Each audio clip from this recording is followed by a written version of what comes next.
Friends, എല്ലാവർക്കും ഹബീസ് teaching വേൾഡിൻ്റെ പുതിയൊരു വീഡിയോയിലേക്ക് സ്വാഗതം. ഇന്ന് നമ്മൾ ചെയ്യാൻ വേണ്ടിയിട്ട് പോണത് കഴിഞ്ഞ ക്ലാസ്സിൻ്റെ ബാക്കിയാണ്. കഴിഞ്ഞ ക്ലാസ്സിൽ നമ്മൾ BSൽ ഡൈജഷൻ വരെ കംപ്ലീറ്റ് ചെയ്യുന്നത് വരെ നമ്മൾ പഠിച്ചു. ഇനി നമ്മൾ 4th സ്റ്റേജായ അസിമിലേഷനിലേക്കാണ് പോകുന്നത്.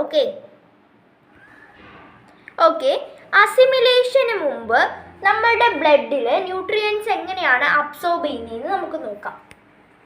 In our small intestine, there are small finger-like projections. These are called villis. നമ്മളുടെ സ്മോൾ ഇൻറ്റസ്റ്റൈനിൽ എന്തുണ്ട്? ചെറിയ ചെറിയ വിരലുകൾ പോലുള്ള ഒരു പ്രൊജക്ഷൻസ് ഉണ്ട്. അതിനെയാണ് വില്ലീസ് എന്നാണ് പറയുന്നത്. എന്താണ് വില്ലീസ്?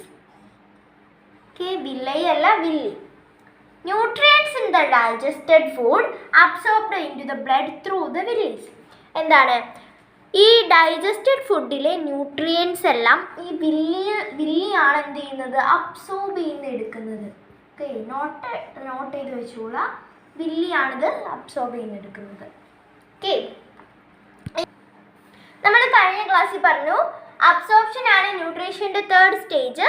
ഓക്കെ, അപ്പോൾ എന്താണ്? Absorption is the 3rd stage of nutrition. ഇനി നമുക്ക് 4th സ്റ്റേജ് നോക്കിയാലോ. അസിമിലേഷൻ ആണ് 4th stage. The nutrients reached the blood become part of our body.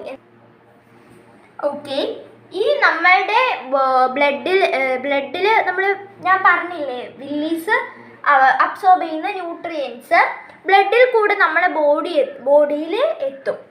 This is the 5th stage assimilation. ഇതാണ് 5ാമത്തെ സ്റ്റേജായ അസിമിലേഷൻ.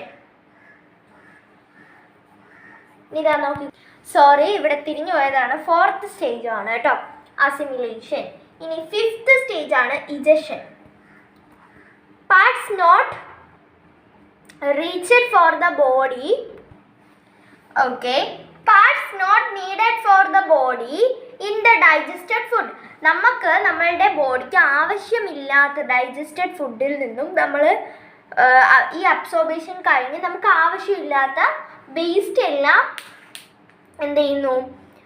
ലാർജ് ഇൻറ്റസ്റ്റൈനിലേക്ക് തള്ളുന്നു. Okay, water, some salt absorbed by large intestine. Okay, അപ്പോൾ എന്താണ്? വാട്ടറും സോൾട്ടും പിന്നെ ലാർജ് ഇൻറ്റസ്റ്റൈനിൽ അബ്സോർബ് ചെയ്യുന്നുണ്ട്. Okay, then waste stored in the rectum egested through anus. ഇനി നമ്മളുടെ രക്തത്തിൽ വേസ്റ്റ് സ്റ്റോറായിട്ട് ആനസ് വഴി വേസ്റ്റ് പുറത്തു പോകുന്നു. Okay, this is the 5th stage, removal of waste from the body. Okay, അഥവാ ഇജഷൻ. ഇതാണ് നമ്മളുടെ 5th സ്റ്റേജായ ഇജഷൻ. എന്താണ്? Removal of waste from the body. ശരീരത്തിൽ നിന്നും വേസ്റ്റ് റിമൂവ് ചെയ്യുന്ന ഇതിനെ. ഇനി ഇൻജഷൻ. പിന്നെ ഏതാണ് ന്യൂട്രീഷൻ എന്ന് പറയുന്നത്? Injection, digestion, absorption, assimilation, egestion. ഇന്നത്തെ വീഡിയോ ഇത്രയേ ഉള്ളൂ. എൻ്റെ ചാനൽ ആദ്യമായിട്ടാണ് കാണുന്നതെങ്കിൽ ഒന്ന് സബ്സ്ക്രൈബ് ചെയ്ത് സപ്പോർട്ട് ചെയ്യുക, ലൈക്ക് ചെയ്യുക, ഷെയർ ചെയ്യുക. Bye.